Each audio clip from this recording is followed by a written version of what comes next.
science story, huh? These NYU scientists, I felt right. But I was so And I just thought, well, I had figured it out. It was that golden moment. Because science was on my side.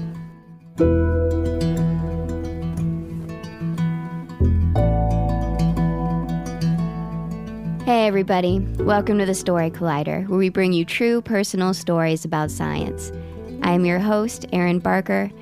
First off today, I want to sincerely thank everyone who came out to support us in celebration of the Story Collider's 8th birthday last Tuesday. It was indeed the fanciest Story Collider to date. I actually wore a dress on stage for the first time ever.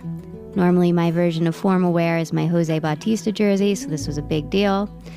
Don't expect it to happen again. You gotta pay the big bucks for that.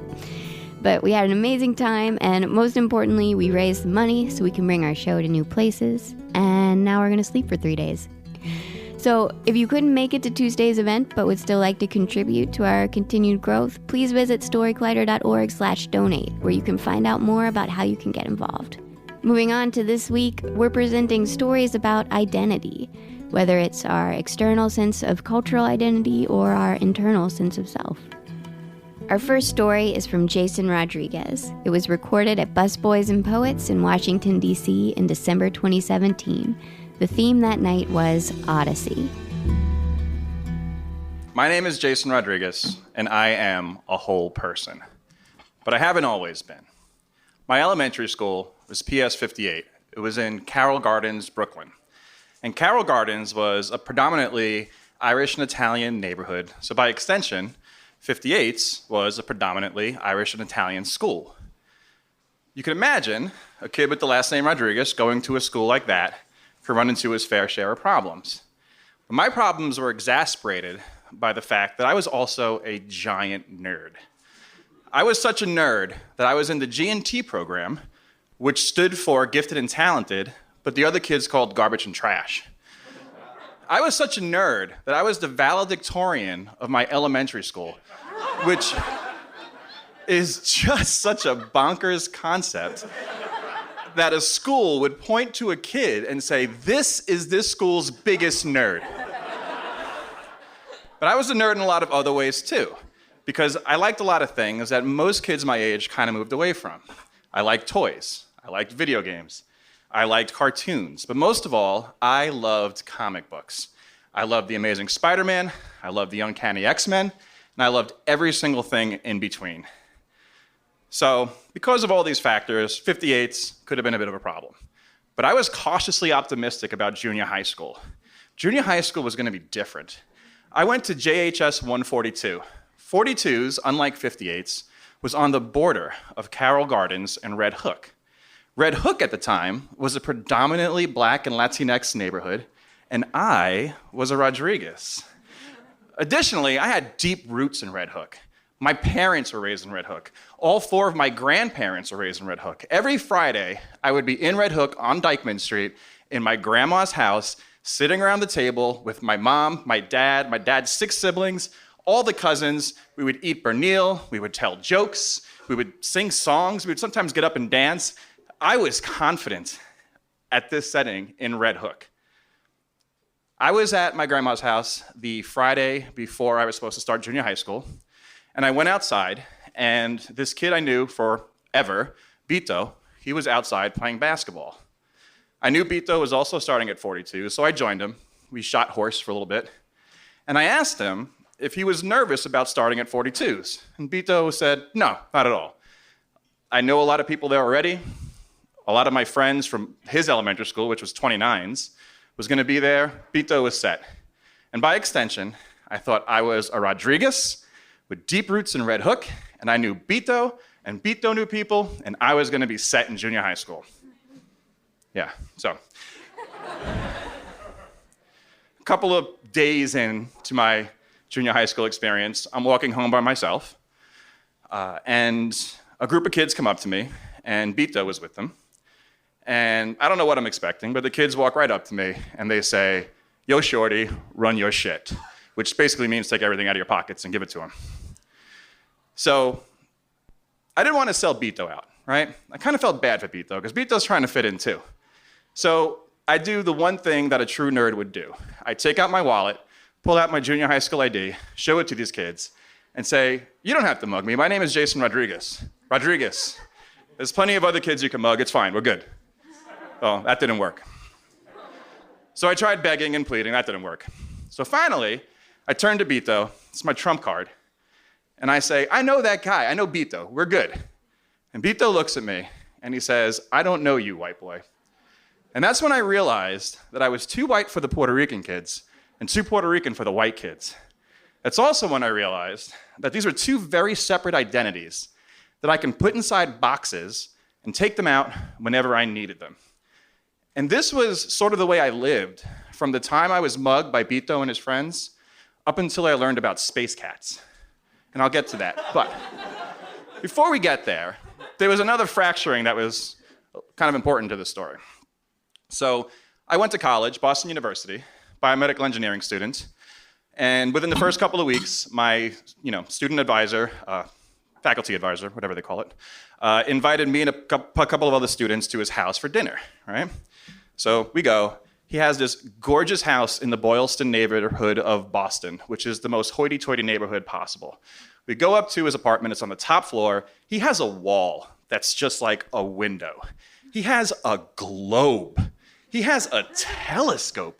Like this house, this apartment, reminded me of the apartment from Frasier. And I'm only saying that because that was the only point of reference I had at that age of what a fancy apartment should look like. We had Indian food. I never had Indian food. I didn't even know it existed. And I was sitting there eating chicken tikka masala for the first time. And I thought to myself, man, I want this life.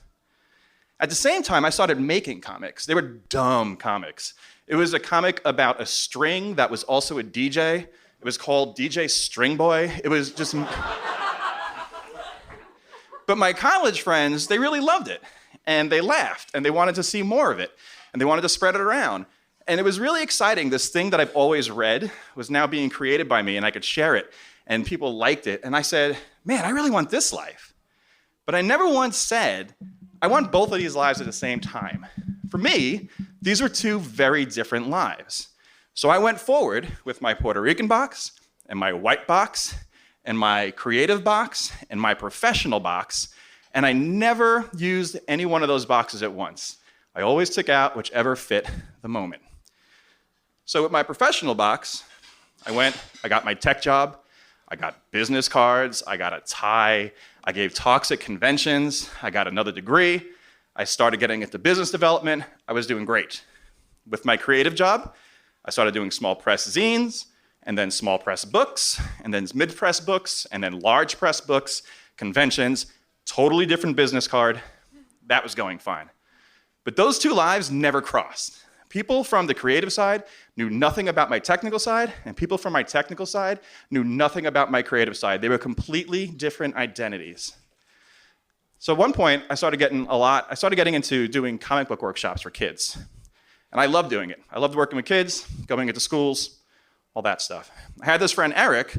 He was doing a science fiction and science comic book workshop at an elementary school in DC. And he asked me if I wanted to join. And I said, this sounds great. What we'll do is we'll go in, we'll have a scientist with us. That scientist will teach the kids something, and then we'll teach them how to make that concept into a comic book. And Eric goes, okay, well, you're the scientist in this situation, right? And I'm like, well, no, this is my comic book life. This isn't my science life. I can't do both. And he's like, well, honestly, you're going to be there already, and you're free, so... So I decided to give it a shot. So I go into this classroom, 5th grade class, and I tell the kids about NASA's Rosetta mission. And I say, check this out. This is so cool. We're going to land a probe on a comet, which is like the most awesome thing you've ever heard, right? And the class is like, yes. And I go, and then that comet's going to dig into this. The probe is going to dig into this comet. How awesome is that? And they're like, wow. And I'm like, and then it's just going to suck water out until it dies. And that's kind of boring, right? And the kids are like, yeah, it's boring. And I'm like, so why don't you come up with a better fate for this comet? Take this and do something with it. So this one kid, his hand shoots up and doesn't wait to be called on. He just says, I want to do a comic about space cats. And the whole class just laughs. And the girl next to him, she rolls her eyes and she goes, that's Timmy. Timmy is always talking about space cats. And I'm just like, well, Timmy, tell me a little about these space cats. Like, what do they do? And Timmy says, he just gets so excited, right? Timmy's just like, space cats, they're flying around and they're catching space mice and they have jetpacks and they got oxygen tanks and helmets. And I'm like, Timmy, all right, let's slow down, okay? Let's slow down. Space is big, cats are small, big old oxygen tanks, right? How do they get from point A to point B? And he goes, well, they must refill their tanks. And I wait for a second, and Timmy goes, you know what? They dig into the comets, they pull out the water, they get the oxygen from the water, and they refill their tanks. And I had a transformative experience. Because not only was I a scientist who taught Timmy something, and Timmy turned that into something creative, and he took ownership of it, but at the same time, Timmy was simultaneously a cartoonist and a scientist, this 5th grader. And I have never even thought of doing that. So I doubled down. I already had this phase where I was doing these like American history comics. I started doing science comics. I started doing science fiction comics. I would go to comic conventions and be on a panel, and I would introduce myself as a scientist and a comics creator. And it was just freeing. And I started talking to people at my day job, and I started telling them about the stuff I was doing, and they were really into it. My company actually did like a full-page feature on me in like the company magazine, and it was just all this stress off my body just by taking these 2 boxes, creator and professional, and putting them together. I had 2 more boxes to deal with, and I wondered if I can reconcile them. So, late last year, I started talking to Shout Mouse Press. They're a local publisher. They work with first-time teen authors, and they wanted to do their very first comic book. We started talking to the Latin American Youth Center, and we applied for a grant through the DC Council of Art and Humanities with 3 other cartoonists, and we won the grant. And the idea was we were going to spend a month teaching these first-generation Latinx teenagers how to make comics. And then we were going to publish their memoirs in 2018. We're still doing that. So I was very excited about this. I show up to the first day of workshops, and the whole group of kids, 16 or so teenagers, a couple of adults, sitting in a circle. We have to get up and tell everyone about ourselves and what we want to do with this workshop, what we expect to get out of it. And it takes me about 2 seconds to realize I am the only person in this room who doesn't speak Spanish. And additionally, I'm pretty sure most of the kids don't speak English. And I felt like such an imposter. And I just felt like this was a terrible idea. But I pushed on because I believed in the program, I believed in the kids. And so many weeks as we rolled on, we would sit around tables with markers and pens and papers, and the kids would tell their stories about their fears, about this current environment, about what it's doing to them and what they want to do to it. Not like violent stuff, but how they want to change it. And it was inspiring. And it reminded me so much of these confident moments when I was a kid, sitting at my grandma's house and listening to my titis and my tios and my sister and all these people just talk about who they are and never try to hide it. We finished up the workshop. The kids turned in their pages. They were beautiful. And on the last day, we had to all sit in a circle again and talk about what we learned, what we're thankful for, all that stuff.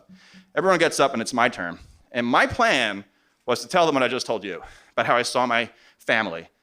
I maybe got 2 sentences out because I was crying so hard. And I'm pretty sure the kids knew what I was trying to say. But for me, I was standing there and I realized that, I helped these kids find their voice and find a way to tell their story. But these kids helped me so much because for the first time in forever, I was a Puerto Rican, I was a white kid, I was a scientist, and I was a comics artist. For the first time in a long time, my name was Jason Rodriguez, and I was whole. Thank you.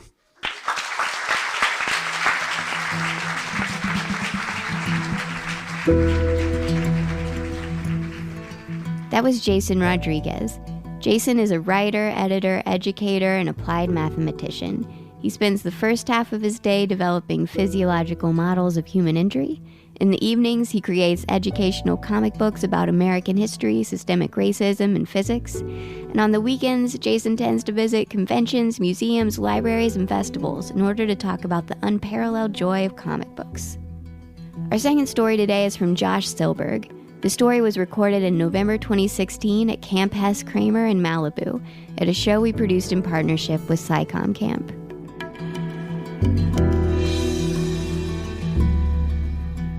University bureaucracy has a cruel sense of timing. I was 25. I was standing in my apartment in Vancouver, the first year of my master's degree, and I just picked up my mail, and I tossed it onto my IKEA table, that black IKEA coffee table that every single university student has. And I noticed, picking out from the stack of flyers was a letter. And I had a feeling I knew what was in that letter. And so I picked it up, and I opened the envelope. I ripped it open really, really slowly, and inside was a single piece of paper. And the Simon Fraser University logo was on top.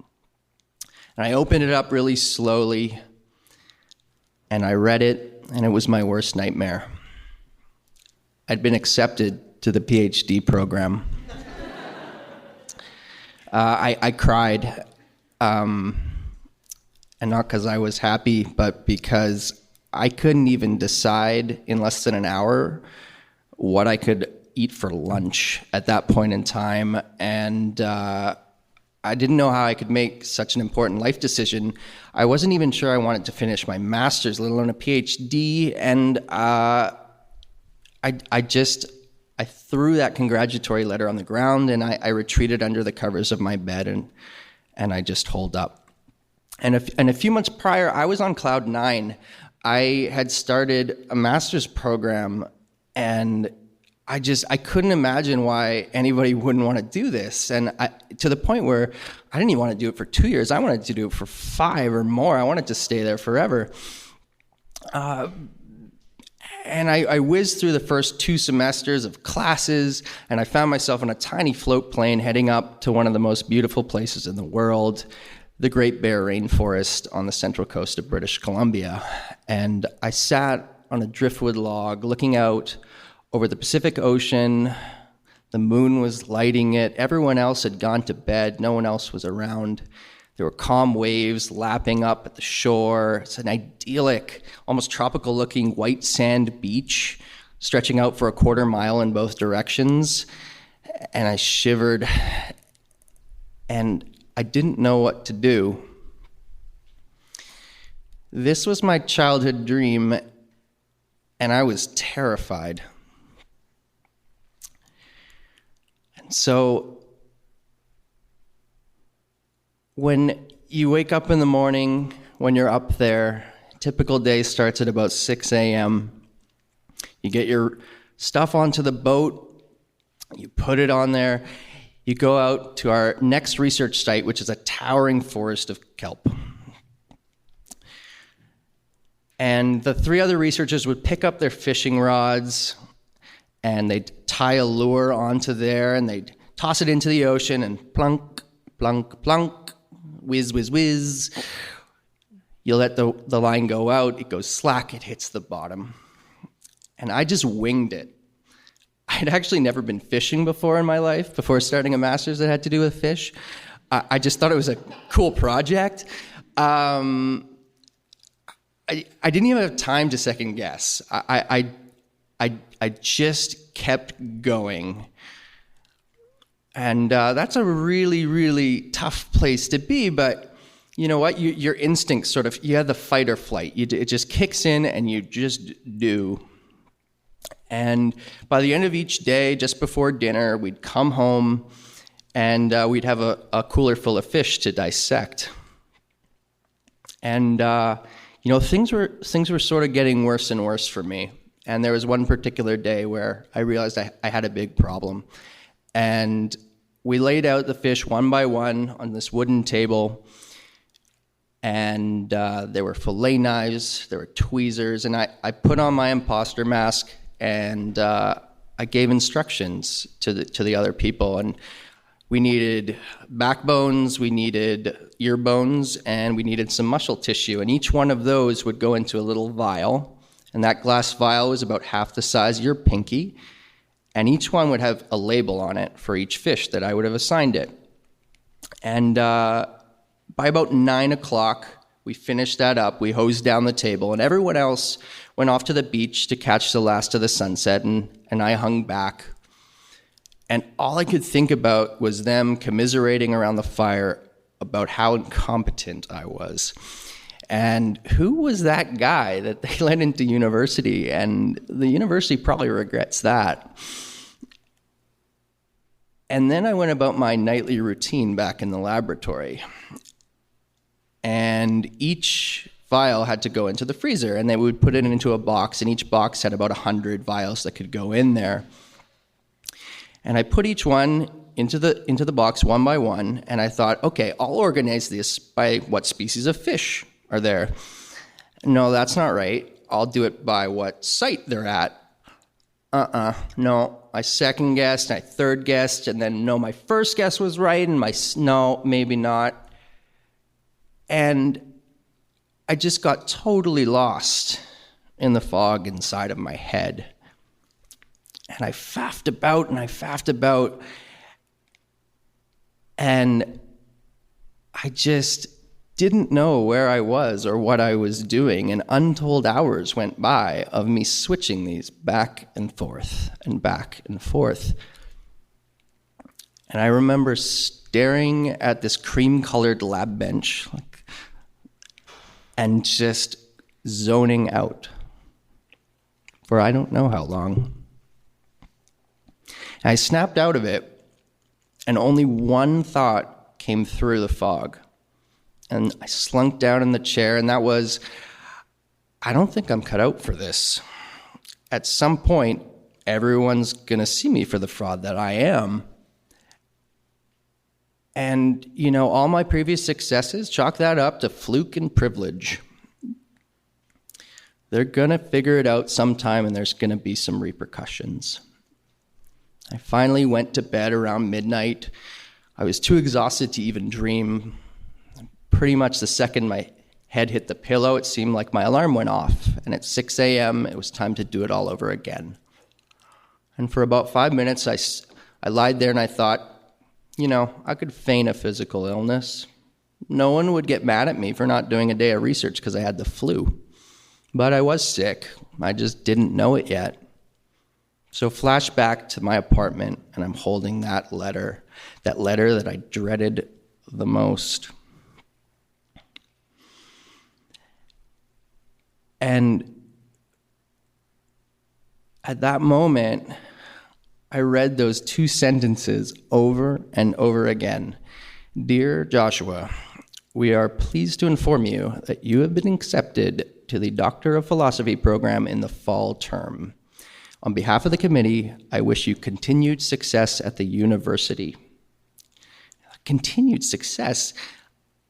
Who was that person that applied to do a PhD? That was so unfathomable to me. I don't even know if I should be here at all, let alone excelling and moving on in this. And, I hid this from almost everybody.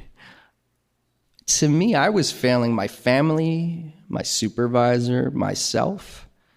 But outwardly, I was getting straight A's. That downward spiral is completely silent, and that fog is invisible. Except to my girlfriend, because when you live in a one-bedroom apartment, you can't really hide. And so she started noticing I was changing, that I was different. I was oversleeping. I had stacks and stacks of sticky notes with task lists that were completely, nothing was crossed off on them. And I cried. I cried a lot. Every night I cried, which is not very typical for me. And at some point, I still didn't realize anything was wrong, but that PhD letter, that was the breaking point, because I knew the university was going to need an answer, and I couldn't hide anymore. And at that point, I called my parents back in Calgary. I happened to be going back there for my best friend's wedding, who was getting married near there, and we'd already booked our flights. I sat on the couch of my family home that I grew up in, and I just broke down.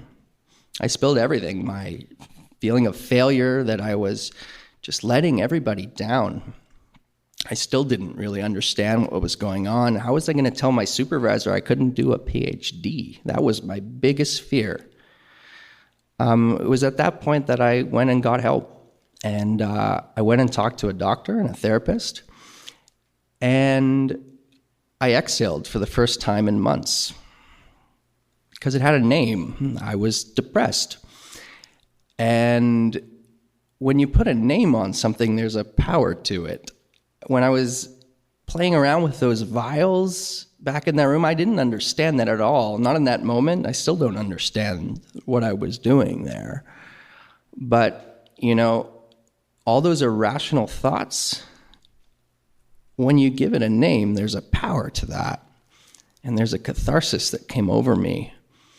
And so I immediately thought, okay, now I can get better. So, you know, how do you get better? You take a pill and you talk to somebody in therapy, and then you're better, right? That's how it works. No, that's not how it works. That's unfortunately not how it works. Even when you know what it is, you still don't get better. And so through a combination of all of these different things over the next few months, slowly that fog started to dissipate, and I could think a little bit more clearly. And I'm really lucky because none of my worst fears came true. And everyone around me was super supportive and empathetic. And the stigma that I had heard about before, which still exists, I didn't experience personally. And I still read that letter every so often, and I've underlined the words, "I wish you success at the university." And I realized it wasn't the right time for me to do a PhD, but I've never second-guessed that decision. Thank you.